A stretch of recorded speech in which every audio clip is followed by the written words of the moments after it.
Israeli নিরাপত্তা মন্ত্রিসভায় গাজা শহর দখলের অনুমোদনের পর এবার সেখানে ৬০,০০০ রিজার্ভ সেনা পাঠাবে তেল আবিব।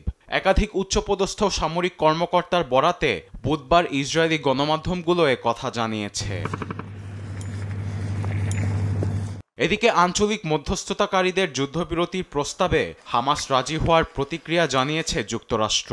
প্রস্তাবে ওয়াশিংটনের সমর্থন আছে কিনা এ সংক্রান্ত বিষয়ে সাংবাদিকদের প্রশ্নের জবাব দেন হোয়াইট হাউসের প্রেস সেক্রেটারি ক্যারোলিন লেভিট। গাজায় যুদ্ধবিরতির বিষয়ে মার্কিন প্রেসিডেন্ট ডোনাল্ড ট্রাম্প কিছুদিন আগেই সামাজিক যোগাযোগ মাধ্যমে পোস্ট করেছিলেন। এরপরেই হামাস যুদ্ধবিরতির প্রস্তাবে সম্মতি জানায়। এখন এই বিষয়ে প্রেসিডেন্ট ট্রাম্প দ্রুতই আলোচনায় বসবেন।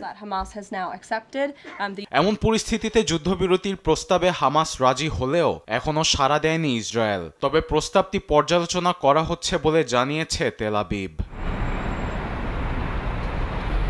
এদিকে যুদ্ধবিরতির চুক্তিতে রাজি হতে ইসরায়েলকে চাপ দিতে আন্তর্জাতিক সম্প্রদায়ের প্রতি আহ্বান জানিয়েছে মিশর। দেশটির পররাষ্ট্রমন্ত্রী বদর আবদেল্লাতি বলেছেন, বল এখন ইসরায়েলের কোর্টে। যুদ্ধবিরতির আলোচনার মাঝেও থেমে নেই ইসরায়েলি বর্বরতা। উপত্যকা জুড়ে মঙ্গলবার হামলায় প্রাণ গেছে বহু ফিলিস্তিনির।